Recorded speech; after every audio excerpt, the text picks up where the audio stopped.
Okay, our next and final speaker before dinner is someone who does not require an invitation or an introduction, but also from Huntington Beach, California, Dr. Elhamy Khalil.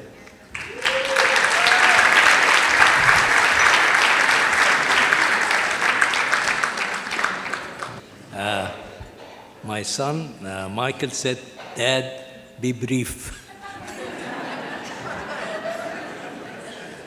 And I will.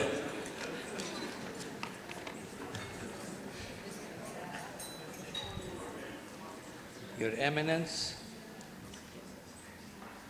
Your Graces, Church Fathers, and distinguished ladies and gentlemen. It's an honor for me to speak on behalf of the Church. You all have the book in front of you written last month for this occasion, which includes highlights of many activities of the Church. Also, you heard the hymn about the Church history you just heard, which starts with the Church of Virgin Mary, the Blessed Amba Bishoy, its golden anniversary we celebrate with joy. However, some important events and activities might not be familiar to many, but had an impact beyond the local services of this church. And I'll mention two of them. The first was in early 1977, shortly before His Holiness Pope Shenouda's visit to USA, which lasted about 40 days from April 14 to May 22nd, 1977. In preparation of that visit, two priests were to coordinate the visit on the East Coast, namely the late Father Gabriel Abdesayed in New Jersey and Father Mina Yanni in Brooklyn, New York, while the late Father Antonius Hanin was responsible for the West Coast. Arrangements were made for His Holiness to visit many officials, including mayors, governors, church leaders of various denominations, presidents of universities, in addition to the General Secretary of the United Nations, Boutros Ghali, at the time, who was a Copt from Egypt. A visit to the newly elected President, Jimmy Carter, was explored. As the Pope was an Egyptian citizen, the two priests asked the Egyptian embassy in Washington, D.C. to facilitate the visit. They received no response. Father Mina, whom I knew well, as we both were Sunday school teachers in Giza during the 1950s, flew to Egypt, went with Bishop Samuel and tried to get an invitation or approval from the foreign ministry.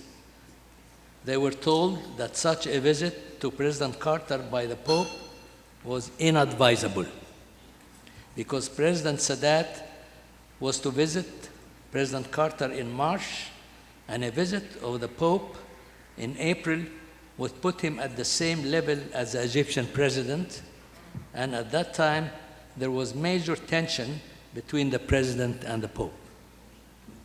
Upon hearing that encounter, Father Antonius Hanin was upset.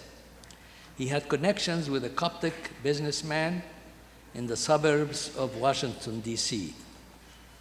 His wife was active in the local community.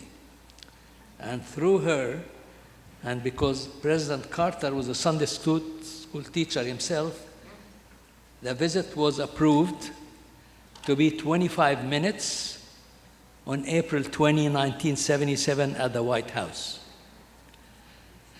The Pope was asked by the House Security Office, whom does he want to be with him in his entourage? The first thing he said, the ambassador, Mr. Ashraf Urbal of Egypt. And that was just a few days before April 20.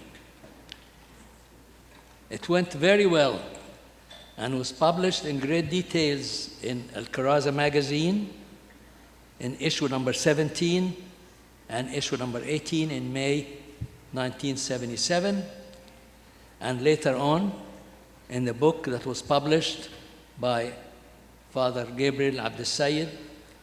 Of course, none of them mentioned this incident for obvious reasons. The other important contribution of Holy Virgin Mary Church were the events of 1981 to 84. Pope Shenouda was confined by the Egyptian government at Saint Pishoy Monastery for 40 months.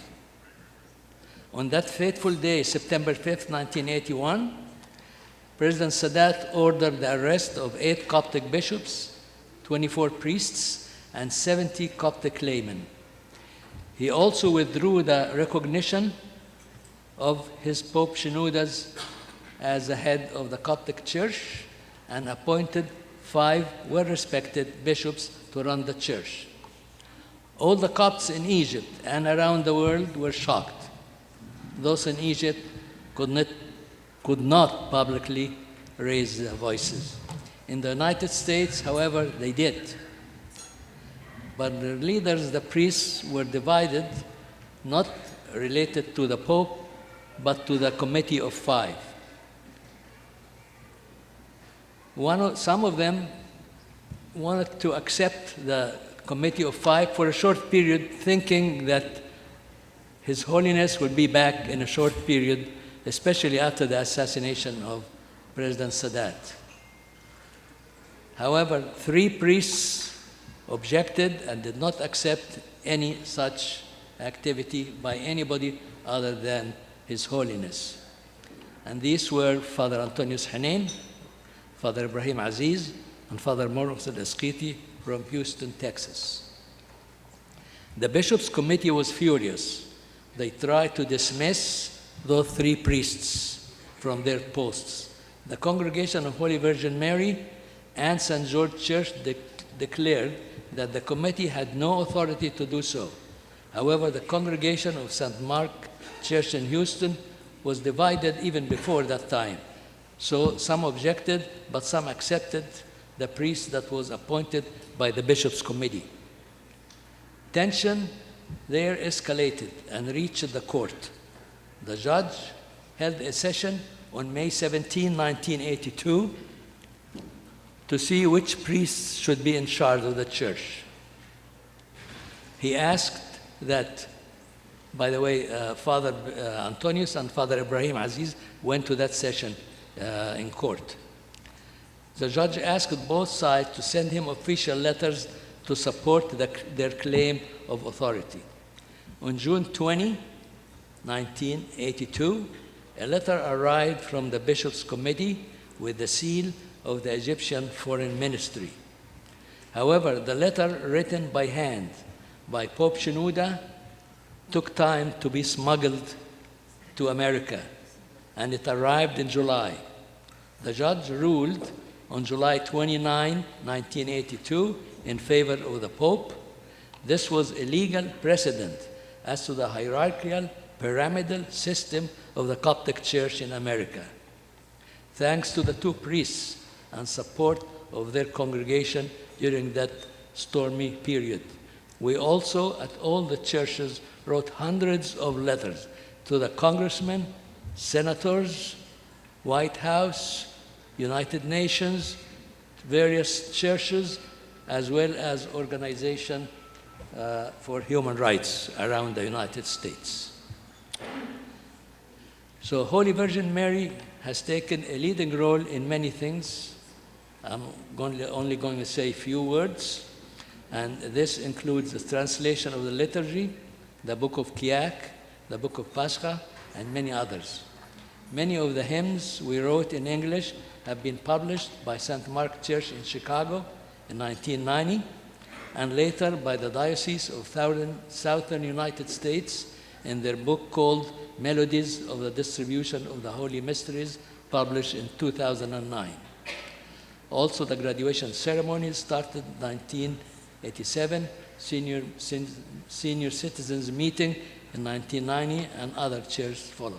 In conclusion, I want to recite the last verse of the hymn you heard. May all the Copts today proclaim without cessation that faith, peace, and love bless the church and nation. Thank you. Okay, now we're going to enjoy dinner while we enjoy a slideshow that was presented by Wasim Francis. Hopefully you can enjoy that. There will be a quiz about Dad's speech, so anyone that does not score 75% will not receive dessert.